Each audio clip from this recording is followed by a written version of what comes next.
Congo, info. Tout le monde est d'accord.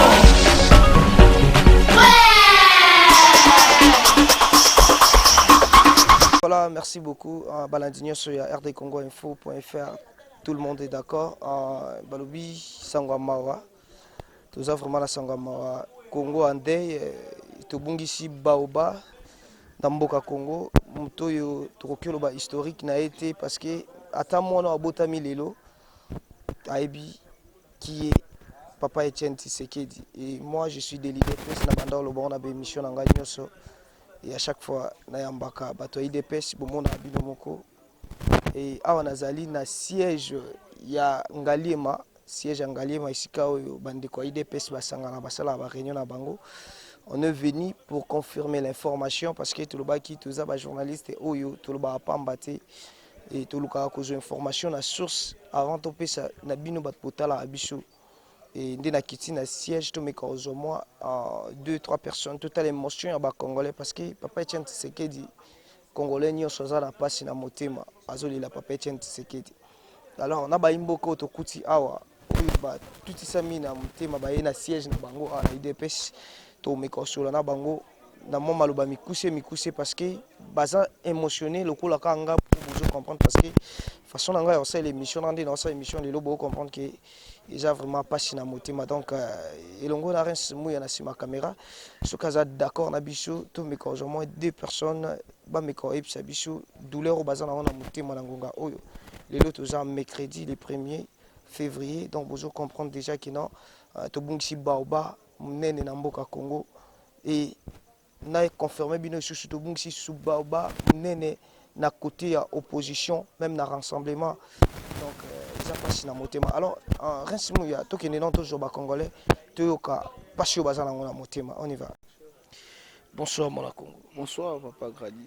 To kiti lelo na siège ya IDPS to kuti ba imboka bazoli la Papa Etienne Tshisekedi yo tango yo ki sango wana est-ce que ndimi yango to ndimi yango te ngai tano ki sango wana esenga lelo boso na yakina regeme esenga pasi nazaki na kondima te na bi na kitano na siège na ya na ye na siège babi confirmer za bongo to bengi mutana Bruxelles na bengi abisinga veza okufa esalinga pasi souci na ngaka eza na rolo barake atava ke toujours tout ça ba congolais tout ça toujours ba combattant tokotikala toujours ba combattant ba o wala nanga na mikili tokotikala jamais ko décision abino tokotikala jamais ko boya bino souci avec ton mutema tolela toujours na binové boza toujours bon moko don na senga na bino gradi tebi tozano bandelia wa ti tokozano na suka tozalaka na yo tebi biso tolela ka ndeve tona pasi ave donc pasi biso nyonso biyebisa biso na toujours tala yo kila kisango ngo ozalaki wapi ngai na magasin na téléphone masa bengi ngai ya va kufi bo bela binga ko na ondi matin na va kufite na oboya na kuna magasin na téléphone na magasin to benga na ba chombo bana magasin kutu kuna eza so wi mo bulu na magasin biso ande mo ba difficulté za rani na ina mo ba na chaise ba olela. OK, merci beaucoup. Toujours continuer l'interview. Ransimuya totambola tozo bandeko o bazolela ba mama bazolela Papa Etienne Tshisekedi opesi biso pasi na motema ngai gradimu ya nazali nakolo parmi ba 5 journalistes et internet o bazwa tant solo na Papa Etienne Tshisekedi nga na koza na kati parce que je suis de l'IDPS na makila IDPS yango bomoni à chaque fois événement IDPS ezala gradimu ya zakala pour vous informer to continue na ba interview mama nanga tokuti yo awa na siège ya IDPS na Ngalima tango yoki sango ya Papa Etienne Tshisekedi akufi esali ono ndenge nini esala ko tu bien te na utaki bisika na bimaki no so bakisi na yebe ba yebisinga ngo nazaki na kanda makasi est-ce que ondimaki yango ke za vrai que Papa Etienne Tshisekedi nandimaki te na ya pa président na komi ande ba confirmer nga eza ya solo mais tisiko ndimi yango to ndimi kati nandimi pete soki na moni nde na kondima nandimi te pona na yoki kanda makasi il fallait pas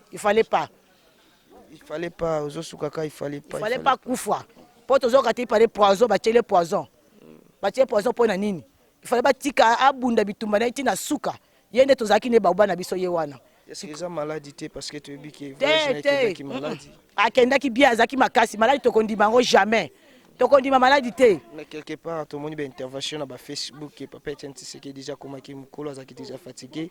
C'est tout à fait normal qu'il y ait comme pour moi la Muki, tout le monde a 10 ans, 15 ans, bazo koufé bon, mutakomi na 84 est-ce que lui comme il était? Jamais, jamais. Hier azaki, hier atakomi Mukolo 80 est-ce que c'est belé? Mandela koufi na âge nini?